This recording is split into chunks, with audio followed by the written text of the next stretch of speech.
Sky Magazine. It's great to be with y'all today. Well, I grew up in Texas. I'm from East Texas, a little town by the name of Tyler, Texas. Grew up there and ended up going to Texas Tech University after graduating from high school. After that, I taught for a little while for Texas Tech University and then went overseas and taught at the University of Malaysia for a few years, and then came back to the United States after that. Great adventure, and lived out in California, did the LA scene for a little while, and then decided I wanted to be back, back home. So moved back to Texas, moved right here to Dallas, and been working here, worked for a firm here for about 13 years, and then started my own firm back in 2007, doing houses.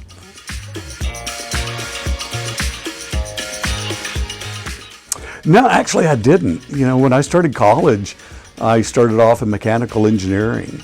I thought that was the direction I wanted to go. I'd taken drafting courses and things like that in high school, but yeah, I thought I wanted to be an engineer.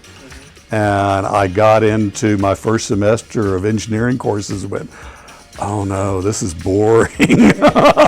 So I took a survey course on architecture and went, all right, this is what I want to do. So.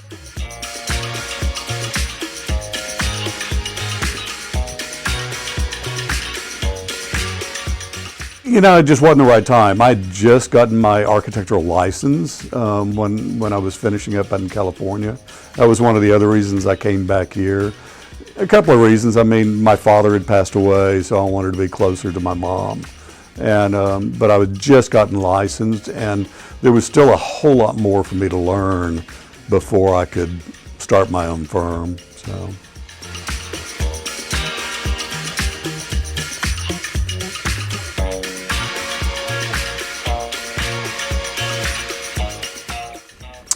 A lot of prayer. I think I'd always knew I wanted to start my own business. I mean, I did an MBA in college as well, so not only an architecture degree, but I can remember thinking about it. The firm I was working for was going through changes, and I knew I didn't want to stick around there anymore. And so, I was sitting at my drafting table at home going, well, you know what? If I'm going to start my own firm, I need to come up with a logo. And so I started thinking about what that logo would be, and it's like God sent an answer to me of, this is what your logo is going to be. And I went, okay, I guess I'm starting my own company. So.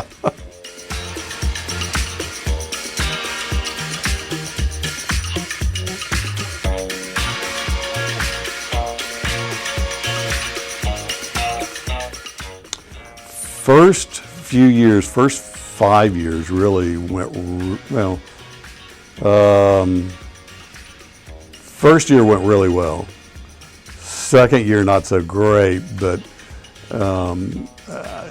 we had the 2009 mini recession. So the first 2 years went good, and then luckily I was living at home. I was officing out of my house. I didn't need a lot of money to live on, so I was able to scrape by and keep the doors open and make just enough money to get by. And then luckily that didn't last very long. I got a couple of new clients, things took off, really did well for about the next 5 or 6 years. And then I hit a real hiccup in the company. And the lesson I learned, which I should have known all along because I had an MBA, was don't forget to market. And so I took a couple of years of reanalyzing what I was doing and how I was doing it, and putting in place things to do the marketing, and then paying attention to marketing, once a week. Give it 30 minutes. Doing something, social media, talking to you, whatever it might be, to get that marketing out there, because it's so critical with our company that it's branding, and it's word of mouth from client to client. So it's really kind of critical to pay attention to those aspects of it.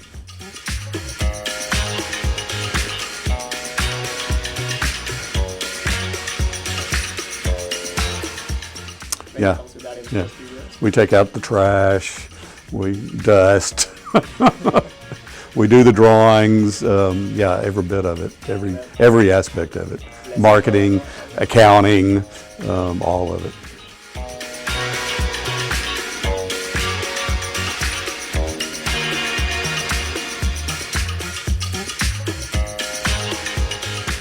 It was really putting the marketing plan in place. That was one of the biggest challenges because, you know, while I did the MBA, I really hadn't practiced a lot of the stuff I'd learned in school. So I had to kind of reteach myself again. Bought a book of marketing for architects, hooked up with some marketing people that specialize for architects, reworked my website completely, made it to where it was a source for people to reach out, more engaging. It was spending a lot of time setting that up and getting that operational to where I had a more steady stream of clients reaching out to me.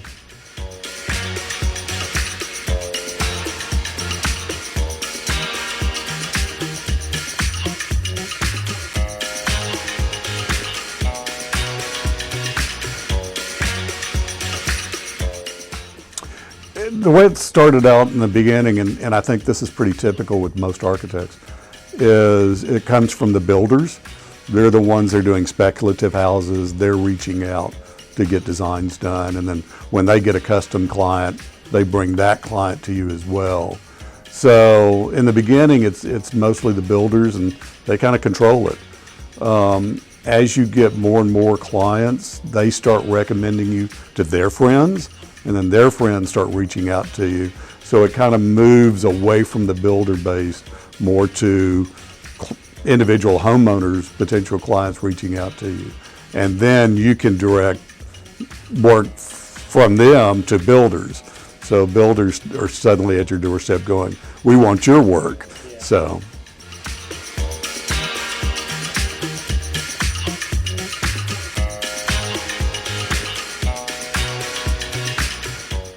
Well, that's exactly right.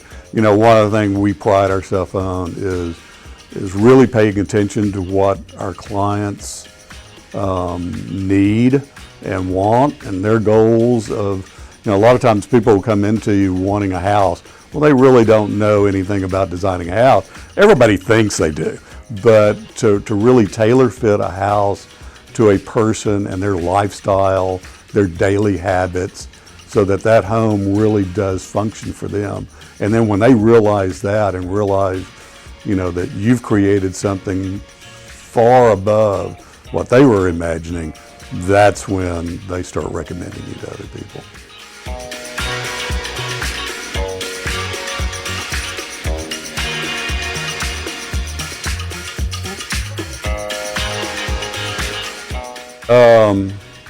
What does it mean to me? You know, it's kind of my life. I've been blessed that I get to do my hobby every day. And in that, though, comes the problem of a work-life balance, that I love doing this every hour of the day, every day of the week. And a lot of people would call that a workaholic.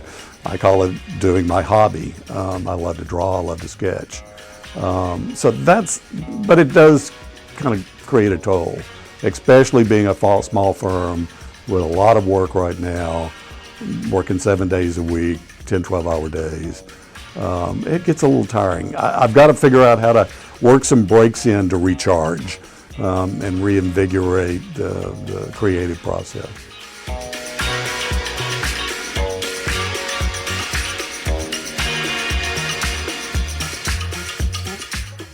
It's our attention to detail and our ability to work in multiple vocabularies. I don't like calling it styles. I call it architectural vocabularies. You know, just like English is a style and a vocabulary. French, Indian, Pakistani, Southern France, Northern France. They speak differently even across the countries. And so to me, it's understanding how to speak a lot of those different languages, and the ability to bring that to my clients. The other end of it is, again, tailor fitting a house design to the client so that it functions for them the way they live. You know, when somebody is building a new house, there's a reason they're doing that. The current house that they are in is not working for them.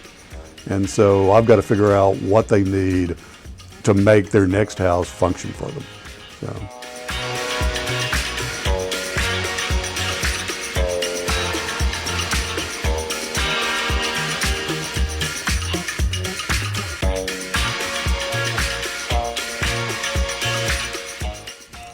You know, it comes back again to trying to be innovative in those vocabularies.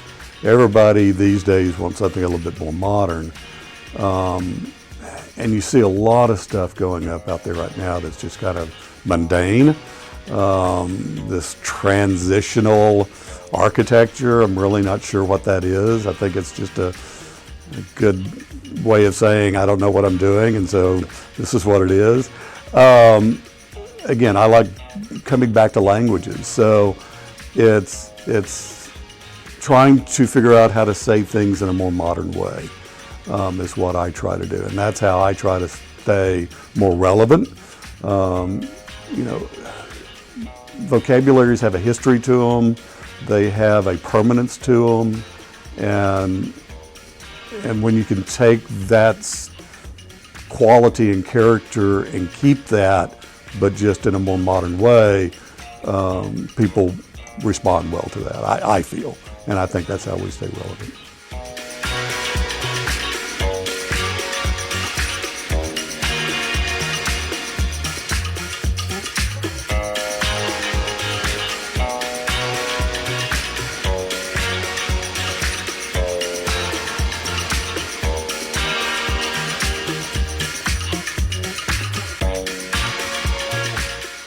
Probably not.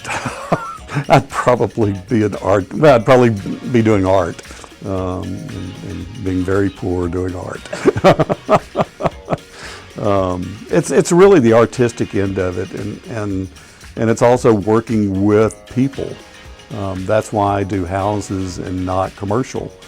I really love the personal connection with my clients. You know, a lot of my clients I end up staying friends with, and I end up being, you know, like the family architect. When the kids grow up, they call me to do houses for them as well.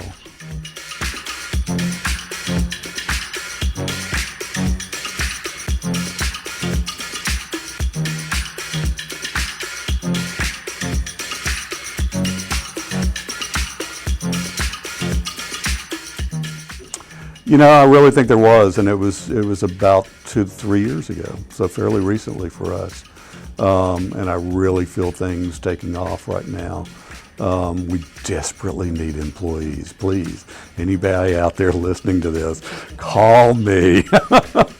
We need architects to come work. We've got, you know, constantly, I've had 2 builders within the last month saying, how quick can you ramp up? You know, wanting to commit to do 30 or 40 houses over the next 12 months, and there's just nobody out there to hire. So really feel that, you know, getting phone calls from all over the United States from potential clients, and also from around the world. We've had inquiries out of London, we've had inquiries out of India as well to design houses in those countries. So really feel like over the last 2 or 3 years, it's taking off. And a lot of that is the branding and the marketing, the social media, the Instagram and Facebook or Meta, and Sky High Magazine.